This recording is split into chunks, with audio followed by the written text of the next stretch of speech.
esse era um outro sonho para mim.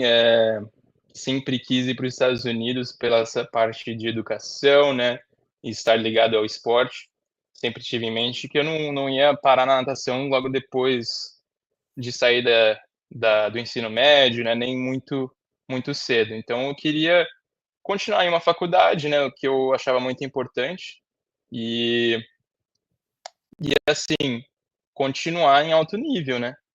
E assim, eu acredito que é meio difícil essa parte de ter uma faculdade legal no Brasil e estar no alto nível, né? É meio que desafiador. É possível, é possível, mas eu queria algo diferente, buscar algo que eu não tinha no Brasil. Sabia que a mentalidade dos americanos em relação ao treino era muito diferente do brasileiro, né? Eles gostam muito de inovação, eles gostam muito de ter uma mentalidade mais voltada para a competição, né? Muita competitividade a todo momento. E eu sempre tive esse sonho, cara, de ir para os Estados Unidos, buscar uma faculdade D1, que a gente fala que são as faculdades com mais condições, né, nos Estados Unidos, né, é mais voltada para alta performance. E aí eu fui buscando isso. Em 2017, eu fui buscando faculdades, até recebi várias propostas para a Universidade D2, né, mas eu estava com um pouco o pé atrás, não sabia se era isso que eu queria. Eu sempre quis ir para uma D1. Uhum. E em 2017 fui pegando algumas propostas, aí foi chegando em dezembro ali, não tinha nada acertado. Janeiro ainda não tinha nada, já tinha feito todas as provas, né? O Nossa. TOEFL, o SAT, tudo isso, né? Para Hoje proficiência em dia é só de Duolingo, inglês. né? Pô, Hoje é sacanagem. só, pô, cara, você volta assim, pô, podia ter sido na nossa época, né? Mas as coisas. Hum. Então era mais difícil essa parte de processo, né? Uhum. Então eu fui assim, foi chegando em janeiro, né? As aulas já iam tá começando, não tinha uma faculdade certa para ir. E aí eu fui falando com algumas pessoas, falei com o Iago Moussalem, que já estava em Miami. Eu fui pegando algumas dicas para ver o que eu podia fazer naquela época, né? Uhum. E aí ele me passou o contato da head coach, da Coach Holly, né? Ela era head coach de Miami na época. Conversei um pouco com ela, né? E ela falou: tem a possibilidade de você estar vindo agora em janeiro, Kaique. Consegue acertar os vistos, consegue acertar tudo? Eu falei: consigo, vou fazer o possível aqui. Aí eu entrei no processo lá da faculdade, né? Que a gente precisa aplicar para o I-20, para o visto, tudo isso. Em questão de 2 semanas, em janeiro, eu cheguei lá em Miami, né? Fazendo Nossa. tudo assim, apertado, em um tempo bem apertado ali na época. E eu falava: não sei se eu vou conseguir, não sei se eu vou conseguir Uhum. nessa época. E aí deu certo, cara. Eu fui para lá em janeiro, final de janeiro, as aulas já tinham começado, perdi umas semana e meia, acho que de aula, 2 semanas. E eu cheguei em Miami. Era algo que eu queria. D1, né? Tava ali, não tinha muita ideia de onde eu estava, né? O que eu estava fazendo, mas eu Uhum. cheguei ali. E muita gente acha assim que Estados Unidos é país de primeiro mundo, tudo é maravilha. Você até sabe, É. né? Não é, não é. A gente É. passa por coisas ali que te aperta, que é assim, é Uhum. difícil. Não é a mesma coisa que o Brasil, né? Uhum. Essa Conta um questão pouquinho de. das dificuldades, cara, que você passou em Miami, Aham. cara. Porque, nossa, Bom, imagina, foram imagina. várias, né? Foram Hum. várias dificuldades. Naquela época eu não falava inglês. Então eu cheguei assim perdido, né? Para comunicar, para pegar ajuda, assim, não conseguia. Não conseguia porque a barreira de linguagem é muito difícil, né? Mas não só isso, né? Várias coisas me limitaram. Cheguei lá, cara, tinha acho que mais de 1 metro de neve. Nunca tinha Nossa, visto neve na vida, tava menos 16 graus. caramba. E assim, foi difícil de me aclimatar né, esse clima diferente, a neve, Na época não tinha roupa especial para isso, essas coisas, né? Então foi difícil chegar assim em janeiro, de cara, né? Chegar ali, neve, sem falar inglês, sem saber onde eu tô, cultura diferente, comida diferente. Você, para ir para o treino, você tem que deslocar não é assim, não era tão perto, então você tinha que deslocar um pouquinho. Para ir para aula também, você tem que se virar, né? Para achar onde que é a aula. São vários prédios, né? E você tem que achar onde que é a sala. Então é meio difícil, assim, para você se localizar no início, né? Tudo isso. Então eu tive que me adaptar, assim, muito rápido, porque já estava começando a temporada, né? Conferência, tinha várias competições vindo. Era algo totalmente diferente, né? A atmosfera, assim, de treino diferente, competição diferente. Então, Você se sabe, foi um adaptou bem choque. aos treinos quando você chegou lá? O que você sentiu, assim, de diferente? Cara, foi difícil, né? Jardas é outra coisa, outro esporte, diferente da piscina de 25 metros, muito diferente da piscina longa, né? Cara, assim, foi um choque para mim, para saber, assim, se eu tava fazendo as coisas certas, né? Você chega assim, você meio que se baseia no tempo, né? Tem uma série de 4 de 50. Você está acostumado a fazer um tempo na piscina curta ou na piscina longa. Aí você chega em jardas, já é uma coisa totalmente diferente. Então, para se adaptar a tudo isso, levou um tempo. Você talvez saiba, você já treinou já nadou lá em Miami, né? Piscina gelada, piscina Nossa, cara. gelada. Boa. Isso acho que para a gente brasileiro foi uma dificuldade, né? Se adaptar a essa temperatura da água também. Sabe, você sai da neve, entra na piscina gelada, aí você tem que lidar com tudo isso, né? Então é difícil. Tudo diferente. Absolutamente tudo, né? A linguagem de treino também é diferente, né? Tudo isso você tem que se adaptar. Então foi desafiador mesmo. Foi algo que, assim, eu achava que eu não ia passar, né? Chegando lá foi algo totalmente diferente da realidade que eu tinha. Mas me levou, né, a várias mudanças, a desenvolvimento, a crescimento, maturidade, né? Tudo isso levou a tudo isso. E, assim, para mim a maior dificuldade era entrar na água gelada, né? Isso aí foi, cara. Eu te entendo, cara. Foi, te entendo bem. Às 5 da manhã, porque o horário lá é diferente, né, de treino, não é 8 da manhã ou só de tarde. Tipo, 5 e pouco da manhã. exatamente. Acordava às 5 da manhã, né? Praticamente quase todo dia. 5 da manhã a gente acorda, tem que entrar na água às 5h30. E, assim, tem a parte de nutrição também que era diferente, né? A gente, no Brasil, a gente costuma tomar café da manhã antes do treino.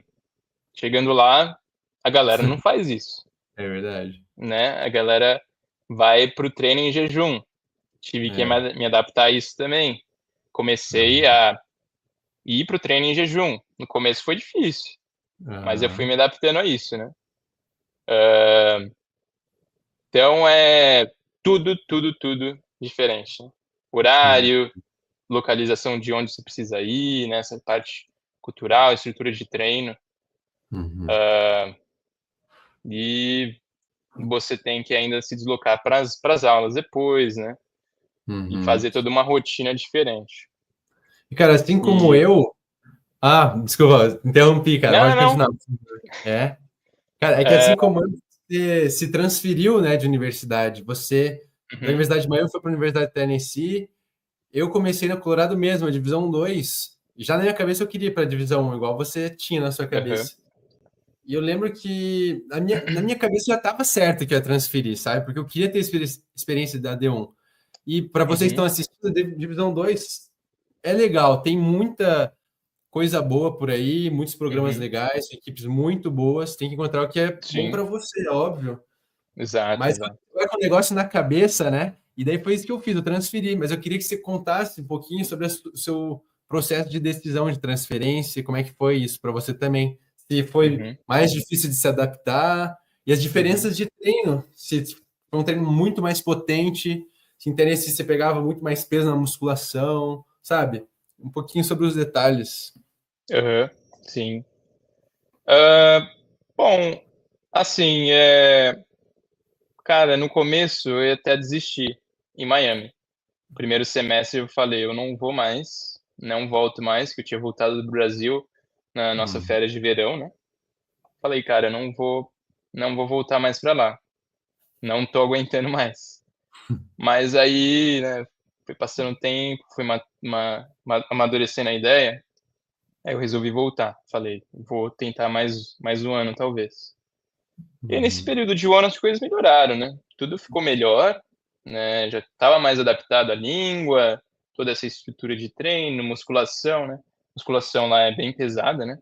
A gente malha muito diferente do que a gente malha no Brasil. Puxa muito peso, né? E assim, eu não gostava muito da cultura do time, né? A cultura não era alinhada com o que eu queria. A galera não era focada para alto nível, né? Claro, tinha algumas pessoas que queriam alguma coisa, mas a maioria estava ali mais para o college, né? Mais para a parte educacional.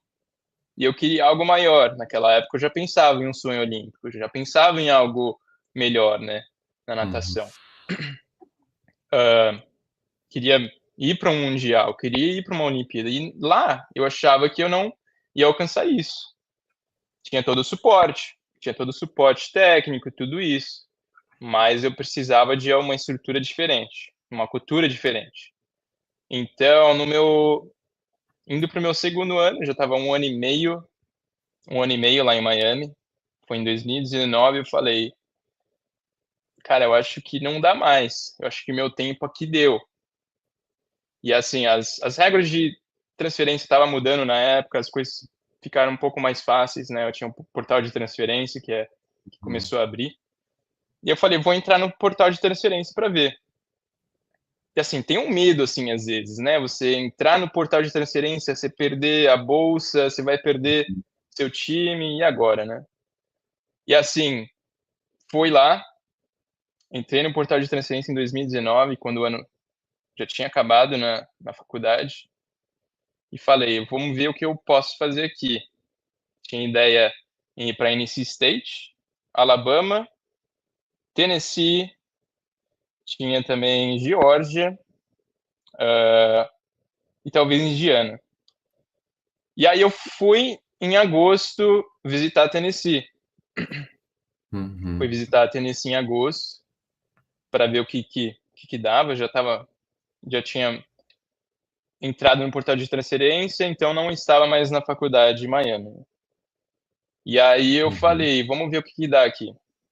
Eles me chamaram, conversei com eles, visitei o campus, cara, é maravilhoso lá. É totalmente diferente de Miami. Então, assim, tem vários levels, né, de estrutura. Tem a D2, tem uma estrutura melhor na D2, tem a D1, tem uma estrutura melhor na D1, né? Então, assim, eu cheguei lá e falei, o que é isso? Isso é um mundo diferente. E aí eu falei, cara, essa aqui é minha casa. Que assim, tinha todo esse aspecto cultural, essa parte de time. Eu até falava, a gente é uma família aqui, essa galera é uma família que cada um tá ajudando um ao outro, tem essa mentalidade diferente. Que assim, a mentalidade que colocaram em Tennessee cada um é um líder para o time. Não são os técnicos que vão ser os líderes. Nós, atletas, que somos os líderes do time. Isso aí me puxou a muita coisa melhor, né? Buscar algo melhor nessa parte. E aí eu visitei, cara, falei com a galera, falei, esse aqui é meu lugar. Me ofereceram bolsa de 100%, né? Tudo incluso. E aí eu falei, vamos focar aqui, e é isso. Foi aí que eu decidi a transferir para buscar algo melhor, para buscar algo que eu podia alcançar. Caramba, cara. E com relação aos treinamentos, assim, quando você começou no Tennessee, eu já vi uns vídeos de vocês fazendo musculação com acelerômetro, né? Aquele dispositivo que você coloca no braço ou numa barra para medir a velocidade, né, do movimento. Não sei se você chegou a fazer bastante disso, mas eu queria que você contasse um pouquinho sobre as diferenças de treinamento, sabe? De Uhum, questão de força ou um maior trabalho de potência na piscina. Se teve algum trabalho submerso a mais que você fez em Tennessee, comparando com uhum. Miami, alguma coisa do tipo? Sim, sim. Era algo mais focado, né? Era algo mais específico para o que você precisava. Uhum, Tem essa especificidade, né? Que a gente, sim, a gente colocava e precisava muito. Essa parte, vamos falar na musculação. Na parte da musculação tem os vários grupos, né? Tem o mid-distance, né? Meio fundo, velô, super velô, fundo, era bem separado, né? Cada um tem o seu horário, tudo é muito especificado para isso. E eu treinava com a parte da velô na época. E a gente fazia muito treino assim com essa parte de análise de números, né? A gente colocava lá o iPad, tinha uhum, um acelerômetro, né, que a gente coloca na barra. E isso aí mede toda a sua força, toda a sua velocidade na barra, de LPO, agachamento, tudo isso era uhum, medido com vários números, né? Dependendo da temporada, de onde você está na temporada, a gente ia focando para alguns aspectos, né? uhum, Potência, velocidade, força, era tudo meio que especificado para cada parte da temporada, né? Então isso era muito legal de ver os números, né? Você tendo ali essa base de onde você está, o que você precisa melhorar, né? Então isso era muito legal, eu achava. uhum. E é um trabalho diferente também, né? A gente vai subindo a carga, vai mudando bastante, vai mesclando vários exercícios que eu não fazia no Brasil. Uhum.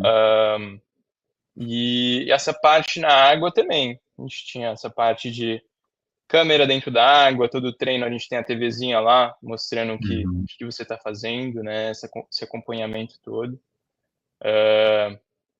Não tinha um biomecânico, como a gente tem no Brasil, que é a diferença, né? Acho que a maioria das Aham, faculdades não tem um biomecânico, você é o seu próprio biomecânico e seu técnico. aham, Então é muita disciplina sua, muito assim, você mesmo faz o seu, né? Você tem que criar essa maturidade. uhum, Então essa era a diferença um pouco, você que tinha que buscar, né? No Brasil a gente tem muito suporte disso, né? Essa uhum, parte de biomecânica, essa parte de análise, então a gente não tinha muito disso. Mas a gente tinha muita mescla de diferentes treinos, né? Era algo mais criativo, eu acredito. Na parte da Velo a gente fazia algo mais focado para criar essa consciência corporal, né? Tudo isso eram educativos para criar mais consciência corporal e desenvolvimento, né, de uhum. coisas gerais para o seu nado, né?